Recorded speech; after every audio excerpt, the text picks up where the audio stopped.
Audiolivro A Chave da Virada, Capítulo 6, A Chave de uma Nova Vida. Você sente, com frequência, uma tristeza avassaladora, a ponto de não conseguir sequer levantar da cama? A vida parece não ter mais sentido e você não tem forças para continuar? Sabia que você pode estar com depressão? A depressão é uma tristeza incapacitante que promove um estado de constante desânimo, desproporcional aos fatos e acima da capacidade emocional de lidar com a situação. Ela rouba a essência da natureza humana, aprisionando a mente na cela da amargura e transformando o mundo em um silencioso e cinzento cenário, um calabouço sombrio, sem cores, sem luzes, sem sons. A tristeza depressiva pode se manifestar tanto na incapacidade de se alegrar, quanto na falta de interesse pela vida, coisas e pessoas. É um sentimento de total desesperança que destrói a satisfação de viver e remove o sabor da existência. Paralisa, isola e machuca, e em seu estágio mais grave, pode levar ao suicídio. Pessoa alguma consegue estar bem o tempo todo, por mais otimista que seja. Mesmo o indivíduo mais animado, sorridente e esperançoso experimenta momentos nos quais precisa chorar e lidar com as tristezas da vida. Em condições normais, para cada situação que se apresenta diante de nós, com suas causas e consequências, temos uma resposta emocional proporcional com sentimentos positivos ou negativos. Depressão, variações de intensidade. Quadro leve, promove algum impacto na vida, mas não impede as atividades em geral. Quadro moderado, promove um impacto significativo, limitando a vida e trazendo prejuízos. Quadro grave, promove impactos incapacitantes e paralisantes. Pode se associar com pensamentos suicidas ou alucinações. A depressão se instala quando o tecido emocional se rompe e se desenvolve uma disfunção nos mecanismos de controle, caracterizada pela inaptidão de lidar com as emoções negativas. Essa terrível condição se manifesta, principalmente, como uma tristeza distinta, mais profunda, invasiva, interna e com uma peculiaridade que a diferencia das outras tristezas da vida. Ela incapacita a pessoa acometida. A depressão toma conta do indivíduo e cria uma bolha de isolamento que o priva de emoções naturais, torpor emocional, e gera indiferença pela vida. A boca perde a capacidade de sentir o sabor dos alimentos. O ouvido deixa de apreciar as notas de uma melodia ou o canto dos pássaros. Os olhos não se deleitam mais com a diferença entre as cores. A textura aveludada das flores já não encanta o tato. E as narinas não mais se deliciam com os aromas do ar. Tudo fica monótono. Já não faz diferença. A vida depressiva é como a música de uma nota só. Disfunções resultantes da depressão: humor, abatimento, sentimento de culpa, baixa autoestima, desinteresse, irritabilidade. Comportamento: isolamento social, descuido com a aparência, perda do controle financeiro, dificuldade laboral, inadequação social. Cognição: dificuldade de concentração, diminuição da atenção, hesitação para tomar decisões, dificuldade de aprendizado, pensamento negativo. Corpo: redução da libido, alimentação extrema, pouco demais ou em excesso. Sono alterado, pouco demais ou em excesso. Redução da higiene e do cuidado pessoal. Exaustão. Em geral, os quadros de depressão começam a partir de um gatilho estressor uma situação de alta demanda emocional a qual a pessoa é exposta. Não é a situação em si que causa a depressão, mas a circunstância funciona como uma faísca que inicia um incêndio. Além disso, é preciso haver uma predisposição genética do indivíduo, além de outros fatores associados que vão se sobrepondo na experiência emocional ao longo dos anos.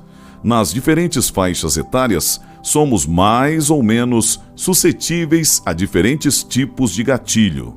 E existem 3 grandes momentos de transição na vida em que o risco de depressão aumenta. São eles: adolescência, meia-idade e vida idosa.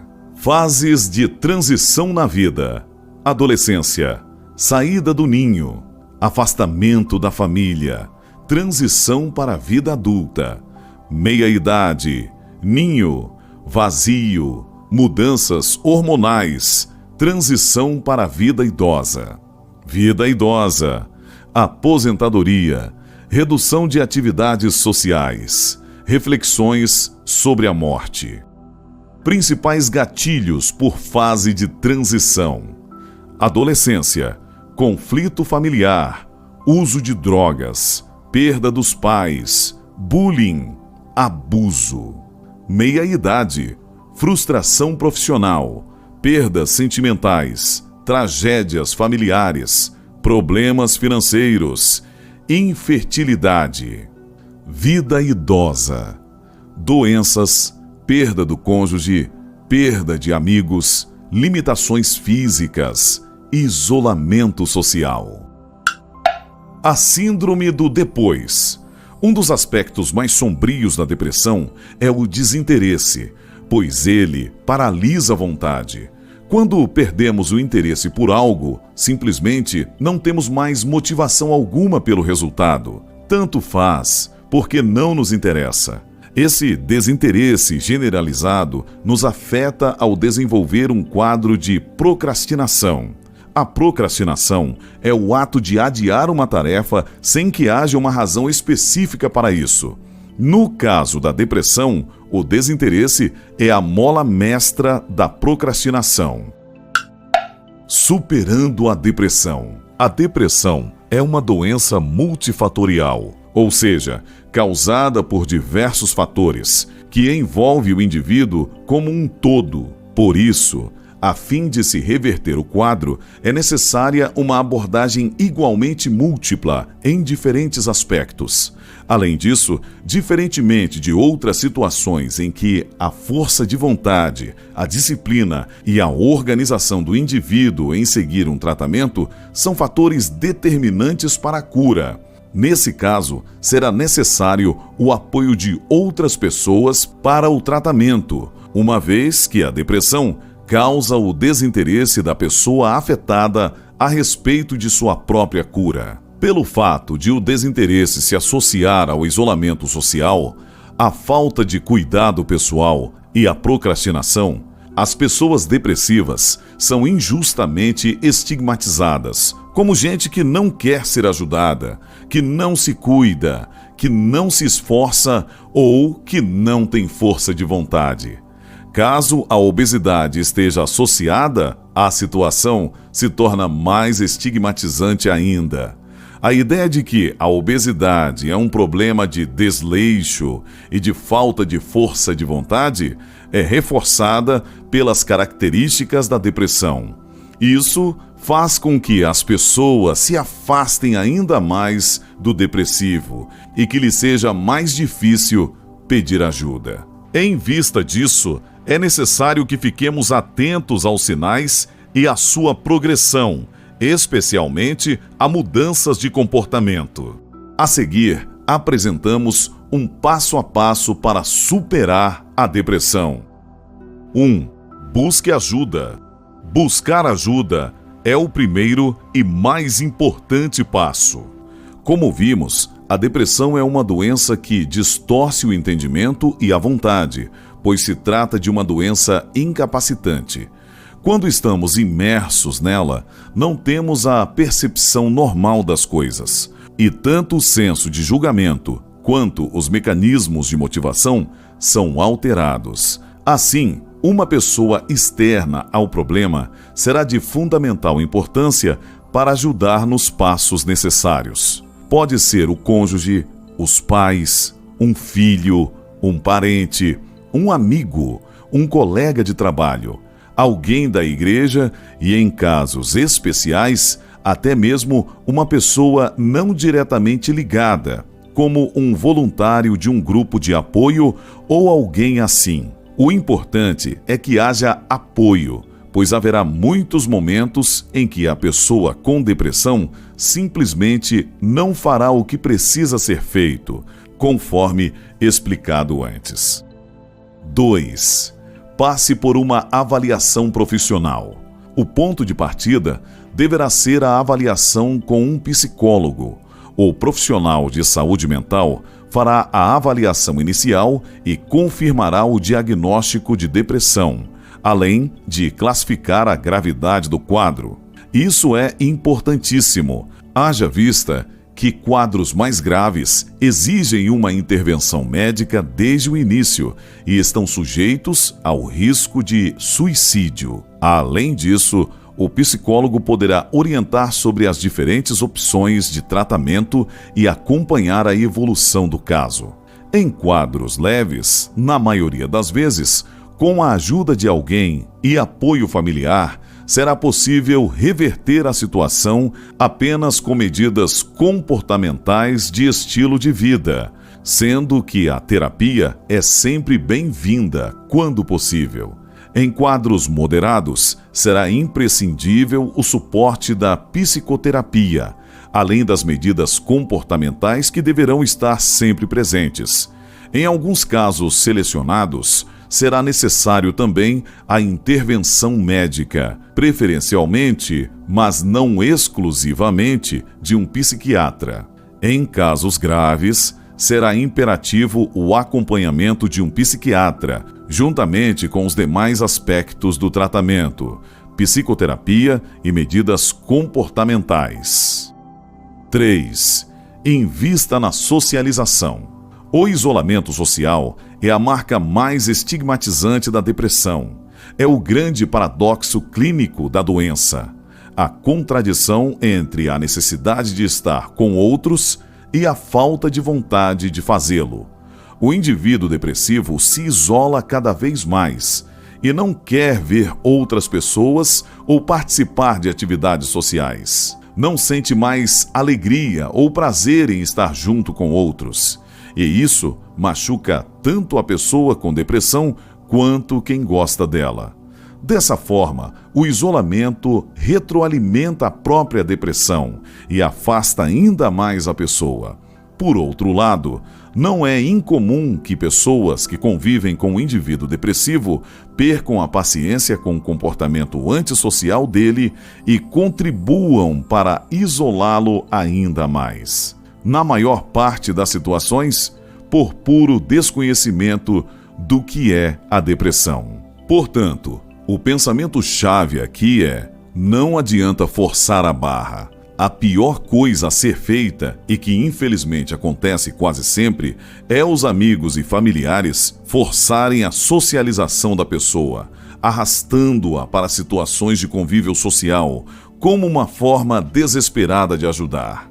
Na boa intenção de auxiliar, tentam integrar e alegrar o indivíduo como se o que faltasse fossem simplesmente momentos de interação social. Porém, geralmente, isso não funciona, criando uma situação constrangedora para todos. Nas ocasiões subsequentes, o quadro só piora. A pessoa não se alegra e ainda se sente mal de estar ali. E as pessoas ao redor não conseguem entender por que ela não tem mais interesse ou satisfação. Nota-se, pois, que estamos falando de uma doença agravada pela incompreensão. Dessa maneira, quando falamos em socialização, estamos nos referindo a mecanismos não forçados de reintegração gradativos a redes de relacionamento social.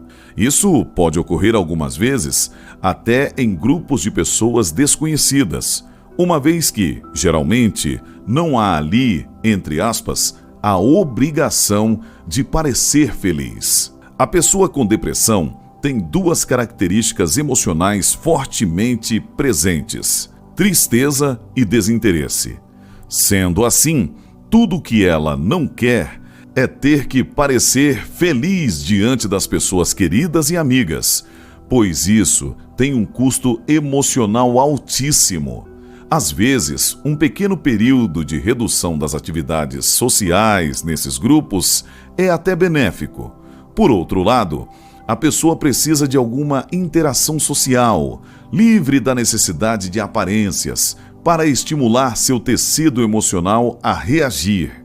Como uma ferida que precisa de curativo e limpeza diários, seu sistema emocional necessita interagir com outras pessoas para cicatrizar. Nesse sentido, buscar outras atividades com pessoas não tão conhecidas pode ser benéfico. 4. Adote uma rotina de atividade física regular. A atividade física tem um papel essencial no processo de cura e estabilização. Ela interage de forma sinérgica com o sono, proporcionando uma série de benefícios por meio da produção de substâncias endógenas. Serve também como mecanismo de escape para amenizar e eliminar vários sintomas da depressão. Aliás, a atividade física é um dos pilares mais importantes do tratamento não medicamentoso da depressão. Acredita-se que, para quadros leves e moderados, um programa regular de atividade física tenha o mesmo efeito clínico que o uso de medicamentos. Obviamente, o tratamento se torna desafiador em função do desinteresse manifestado pelo indivíduo. Contudo, mesmo assim, vale a pena insistir. Comece devagar, aos poucos, mas regularmente. Além disso, fazer as atividades juntamente com outras pessoas poderá ser uma grande oportunidade de reintegração social. O senso de pertencimento a um grupo ajudará bastante. 5. Beba água pura e alimente-se de forma saudável. A água é um dos grandes depuradores naturais do nosso organismo. Ela nos desintoxica. Consuma água pura livremente.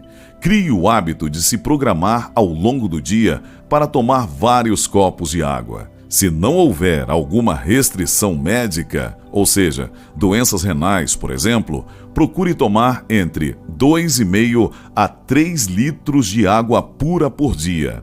Isso ajudará muito em sua homeostase, equilíbrio das funções orgânicas, na circulação sanguínea, oxigenação cerebral, redução de sintomas gerais da ansiedade e na depuração de substâncias nocivas ao organismo. Algo assim vai fazer grande diferença em seu bem-estar.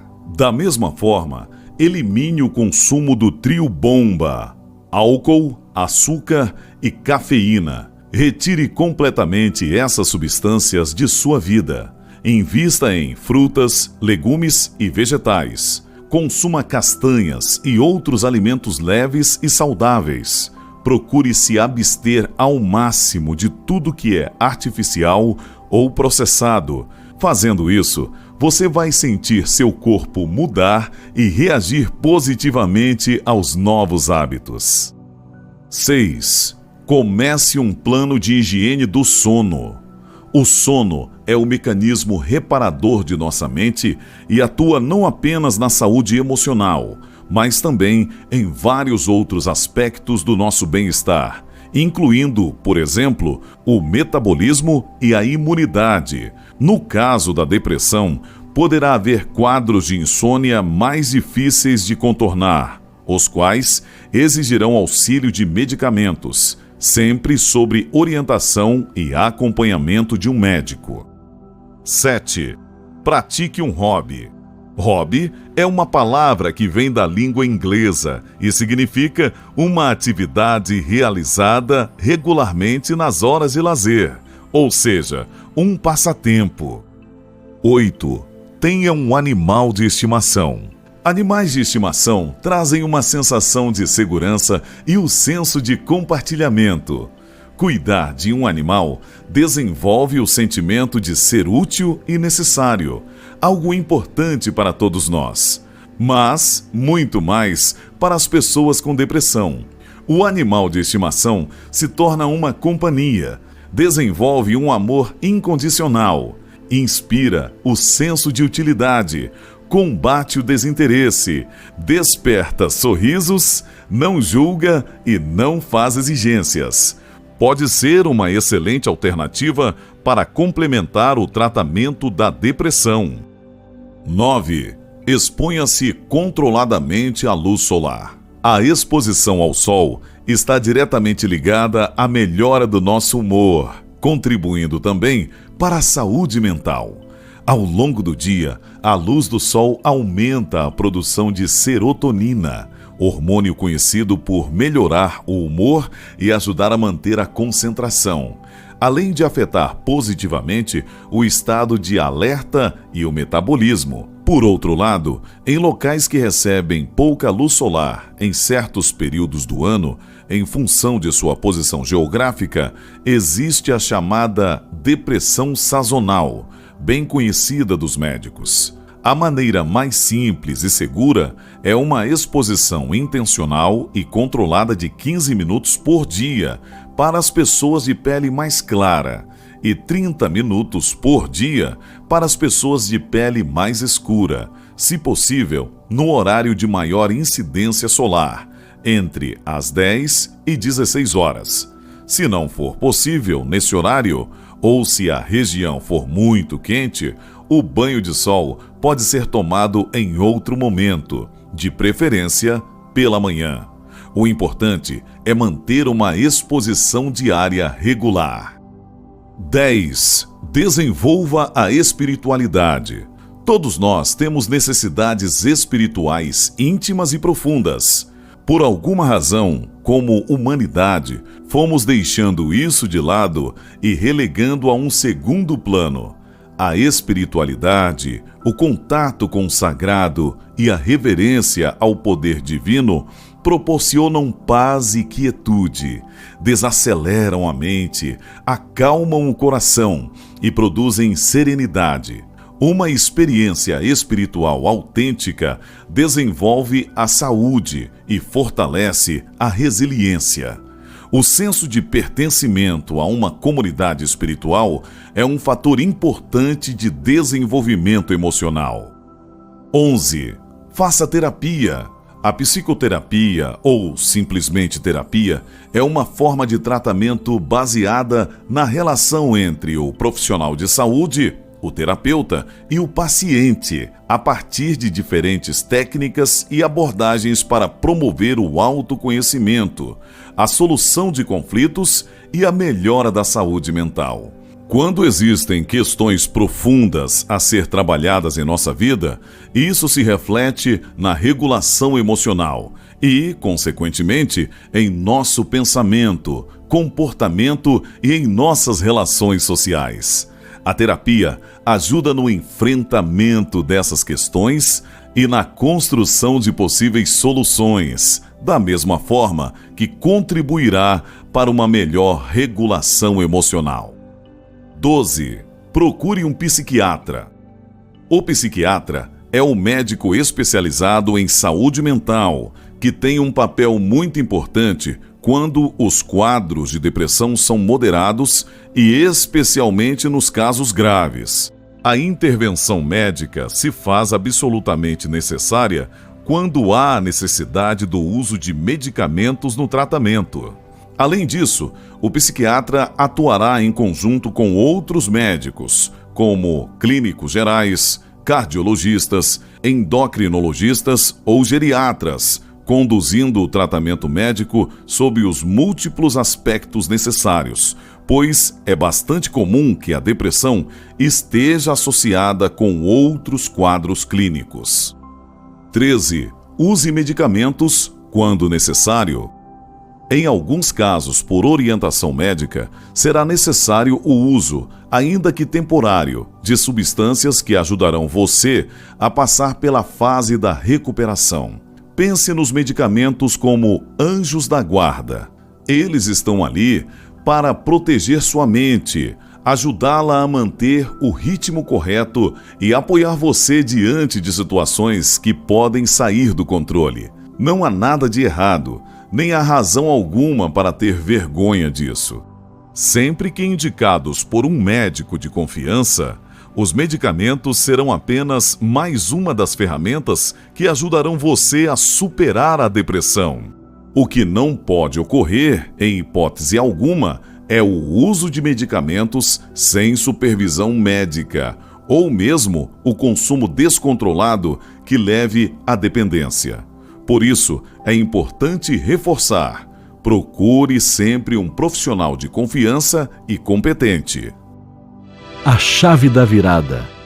Deus planejou uma vida saudável, feliz, abundante e eterna para cada um de nós. Mas nos separamos do Criador, desconectando-nos da fonte de vida. A Bíblia chama essa separação voluntária e arbitrária de pecado. Por causa dela, surgiram o declínio, a doença e a morte. Os primeiros seres humanos que viveram perto do tempo da criação tinham uma constituição física perfeita, estavam livres de doenças hereditárias, tinham uma excelente alimentação e viviam em um ambiente livre de contaminações. Por causa do pecado, a longevidade humana foi diminuindo drasticamente, mais de 90% em algumas gerações. Não somente a longevidade, mas também a qualidade de vida foram seriamente afetadas. A Bíblia conta a história de um homem chamado Jó. Ele era uma pessoa justa e íntegra, que sofria aflições, apesar de sua integridade e fidelidade aos princípios de Deus. Enquanto seus amigos consideravam que seu sofrimento era resultado de um castigo divino por causa de suas supostas más ações. O próprio nome desse personagem resume sua história. Jó significa perseguido ou desprezado. Ele perdeu suas riquezas, sua família, seus amigos, sua saúde e sua dignidade. É natural que se pergunte: por quê? Seu estilo de vida piedoso abre uma discussão sobre por que coisas ruins acontecem com pessoas boas. Jó estava no auge da prosperidade. Era obediente, temia a Deus e se afastava do mal. Mas, repentinamente e sem causa aparente, ele foi reduzido a uma situação em que a morte parecia mais desejável do que a vida. No entanto, Jó não pecou. Seguindo a tradição de que o sofrimento é um castigo pelo pecado, a esposa e os amigos de Jó o consideraram culpado por seu tormento. Em vez de alívio e consolo, sua miséria e depressão aumentaram.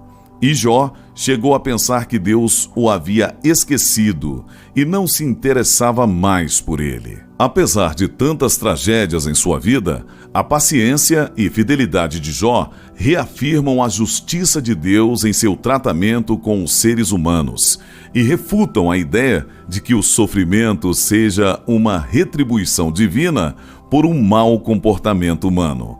Se Deus se interessa por sua criação, o universo, como não se interessaria por seus filhos?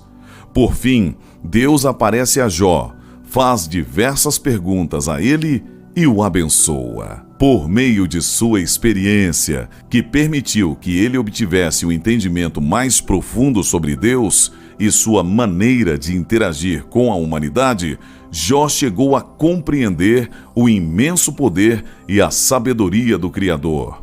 Posteriormente, Deus removeu o sofrimento de Jó e concedeu-lhe o dobro do que antes possuía. Isso indica que, nesta vida ou num futuro não muito distante, Uma generosa recompensa espera aqueles que enfrentam as adversidades com paciência e coragem. Desmond Doss, que viveu de 1919 a 2006, foi o primeiro objetor de consciência, ou seja, pessoa que se recusa a cumprir determinado dever com base em princípios pessoais, a receber a medalha de honra do Exército dos Estados Unidos e um dos poucos a quem foi concedida essa distinção. Doss ingressou no serviço militar em 1º de abril de 1942 em Lee, no estado da Virgínia.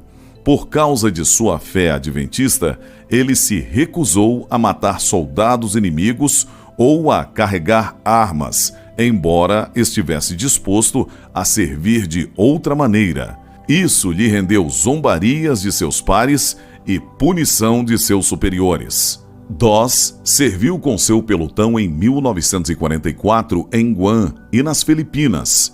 Em maio de 1945, durante um assalto anfíbio dos aliados, um batalhão de fuzileiros navais foi enviado para tomar uma posição no penhasco de Maeda, de 120 metros de altura. Após escalar aquela parede rochosa, os fuzileiros foram recebidos por um intenso fogo inimigo. Doss viu seus companheiros caindo e, em vez de se refugiar, conseguiu retirar 75 fuzileiros navais feridos naquela armadilha mortal, arrastando-os ou carregando-os um a um, para então levá-los até a beira do penhasco, de onde os baixava com cordas. Por vários dias, ele continuou cuidando dos feridos, desconsiderando o perigo ao seu redor, até que foi atingido pela explosão de uma granada. Quando estava prestes a ser evacuado em uma maca, Doss viu outro soldado ferido e cedeu seu lugar para ele. Em seguida, foi baleado em um braço.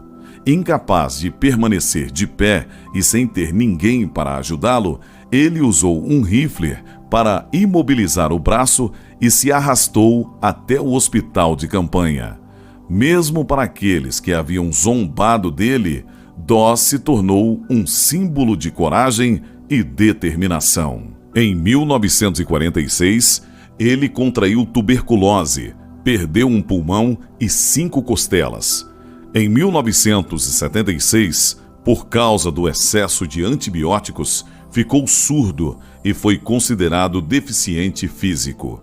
Em 1988, depois de receber um implante, recuperou a audição. Doss faleceu aos 87 anos, em sua casa no Alabama. Sua história foi contada no livro Soldado Desarmado e no filme Até o Último Homem, dirigido por Mel Gibson. Nem o ambiente hostil e adverso, nem suas limitações físicas, tampouco suas próprias dores, foram impedimentos para que Doss vivesse sua fé com a vocação de serviço, altruísmo, coragem e fidelidade. Você está sofrendo de depressão por uma causa que só você conhece? Procure ajudar os outros. Está precisando de consolo e esperança? Busque suprir a necessidade do seu próximo, assim como Jesus fez. Não precisamos provocar o sofrimento nem ir atrás dele, como se isso nos acrescentasse méritos. Deus não é a fonte da angústia. Pelo contrário, Ele atua em meio à dor sempre para nos ajudar. Portanto, experimente a paz, o conforto e a esperança, suportando o sofrimento com paciência. Assim, você superará os obstáculos presentes e verá renascer uma esperança que vai além das dificuldades desta vida.